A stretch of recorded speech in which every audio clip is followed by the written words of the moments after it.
Hey, here with Princeton coach Keith Taylor, and Keith, obviously your first year, and you're going to have to replace a record setter here at quarterback in Grant Cochran, who's going to be going to WVU next month. Try to be a quarterback there. First of all, how are you going to replace a guy like that? Well, it's tough to replace a guy that's set all the records when it comes to the position, right? But for us, we're fortunate, and Grant was a heck of an athlete and a heck of a football player and a good kid. We got two guys now that we think can be QB1, and that's why we're having we got a two-way go for it. Both these guys have been working their tails off. They've been taking 50% of the reps everywhere we go. When we go to Virginia Tech, one gets 3 games, the other one gets 3 games. And they're both, and I'll say it right now, I think we have possibly 3 quarterbacks on our team that could start for surrounding schools, all 3 of them. So what's great for us is that we have a competition mindset every time we step out on the field. Those guys know that the other one is just as good and that they are going to have to work their tails off every single day because, we haven't made up our minds yet. One of those guys is Brad Mossor. He's a guy that played a lot of different positions. The other one, Belcher, I believe, is Chance Barker. Chance Barker. Yes. Chance Barker. Does it matter to you that Mossor plays other positions? Maybe you can do that. Does that give you an opportunity? Does that, in a way, give Chance Barker an opportunity because that's what he does, and you can still use Mossor? Or is it this is a duel between the two? Because they're probably going to play other places anyway. Yeah, and I think that's both of them. I think both of those guys. Now Mossor's already shown it. Because I think he was all conference last year as a receiver. He also played defense for us. And then Barker, more of your traditional quarterback, but he can still move too, and he can play out. He's played outside linebacker for us during 7-on-7s. He's done a great job. I don't think that it gives anybody the edge due to the other positions that they can play. When I took the job, I told everybody this, and I always said the best person at the position that's going to make us most successful is going to be the guy. Are they neck and neck right now? I think right now we've been doing a 50-50 split all the way through camp. We will know more when we get the pads on and we start seeing how everybody works with the full offense. Because obviously, when you're doing 7-on-7, all we're doing is throwing the ball. So during that, we have been, splitting the reps down 50-50. And going into camp, it's those two guys, and they know, it could go either way. And that's what we want, right? And I think that's something that we haven't had here in years past. Grant's always been that guy. And, it was hard to see him, speak of the devil, there he is. It was hard to see him, get pushed by some of these younger guys. The thing that we love is because, you can't take any time off from any reps now because guys are hungry to get on the field, especially the QB spot. What are the strong points for Mossor as a quarterback? I think for Mossor, he throws a great ball. He knows the game. Kids are rallying behind him. He's like when the lights turn on, he's ready to go. We've had to work on him in his practice.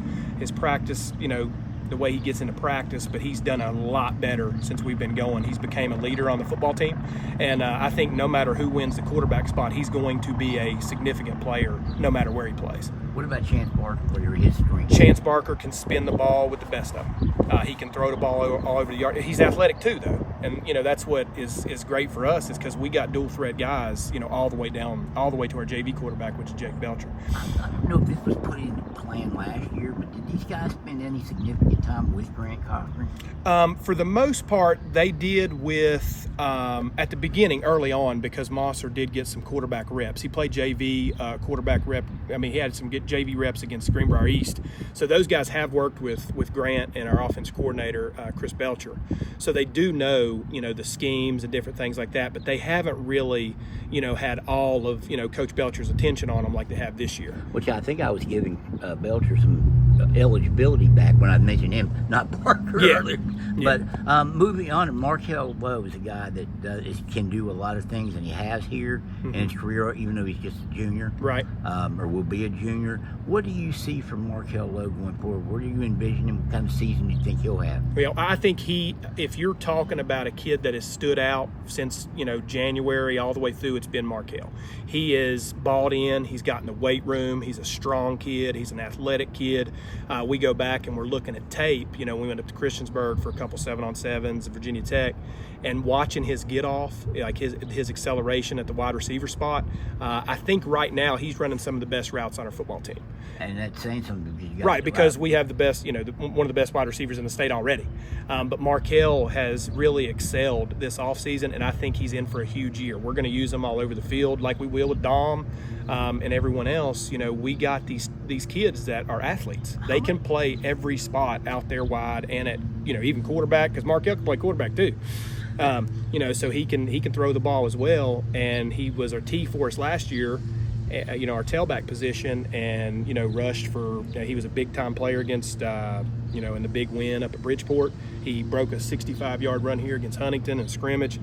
He's going to be a force to be reckoned with on Friday nights. How much does it help him having Dom Collins maybe on the other side or also at receiver? I mean, that's got to, people have got to do something. You can't single cover. No, Dom Collins. Yeah, and that's what's great. And that's why I try to tell these guys, having big time prospects that everybody in the state takes notice of makes it a lot easier to do things on the other side of the football. When Dom's out wide, anybody on the other side. Last year we struggled. Not that we didn't have the players, we just couldn't get them the ball like we could, and they could really game plan around us. I don't think this year you can game plan by just taking one of our guys away. I think we have enough tools to be really good offensively no matter who you try to take away. It's almost like your quarterbacks are in a win-win situation. Oh, 100%. I think as a football team, and I say this, and all coaches are probably going to be talking about how great they think their team is. This is the most physical football team I've ever been a part of. It's the strongest pound-for-pound football team I've ever been, since we've been here. All our kids are strong, and we got two of the best players in West Virginia. We got Dom Collins out wide, like we've talked about, and then you got Eli Campbell, who's, I think, arguably the best, offensive lineman in the state of West Virginia. Well, and that's who I wanted to go to next. Eli Campbell's a guy that's already committed to the Air Force Academy, which in itself is a pretty big honor because Absolutely. You're not just a player there. You've got to do something academically, and they don't accept just anyone. For sure. So I mean, to have him, he must be. He'll be a senior yes, this year. What are your expectations for him? I think he's a 4-year starter. He is, and everything goes the way it's supposed to. He'll be a 4-year, first team All-Stater, which I don't know has ever happened in Princeton's history. He's been, a All-State guy. He might not have been first team his freshman year, but he's been All-State, first team All-State since his sophomore year, junior year, senior year. Eli is one of those kids that, you want to build a program around because he's a great kid. He's a 4.0 student, respectful, intelligent, and he does everything the right way. And I think our team kind of embodies that because they see our leaders doing the things that they need to do, and then they just follow in line. He's going to dominate. I would be shocked if he didn't dominate every single person that's been in front of him, all year, because he's been doing it since he's been here. Right.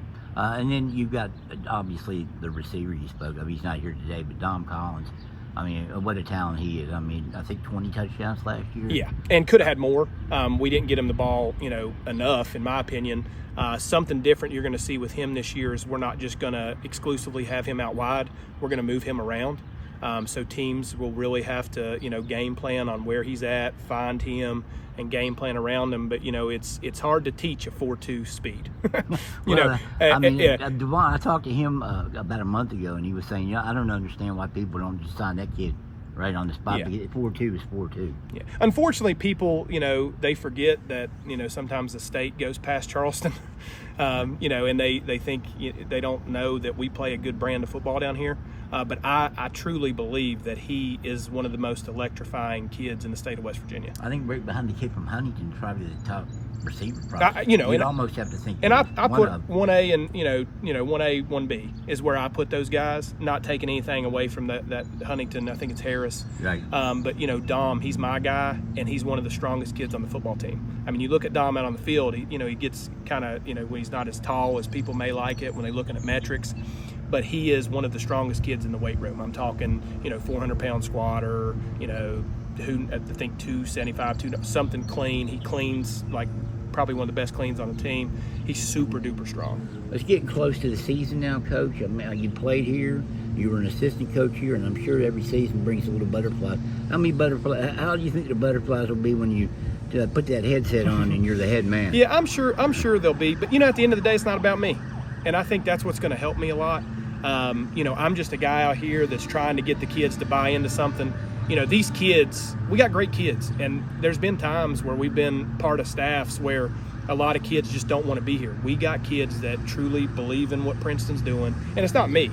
You know, these kids, they know that I'm a Princeton guy, and it doesn't matter who's out there making plays. I want Princeton to be successful in all aspects. I want the community to be great. I want the school to be one of the top schools, and then obviously I want the football team to excel.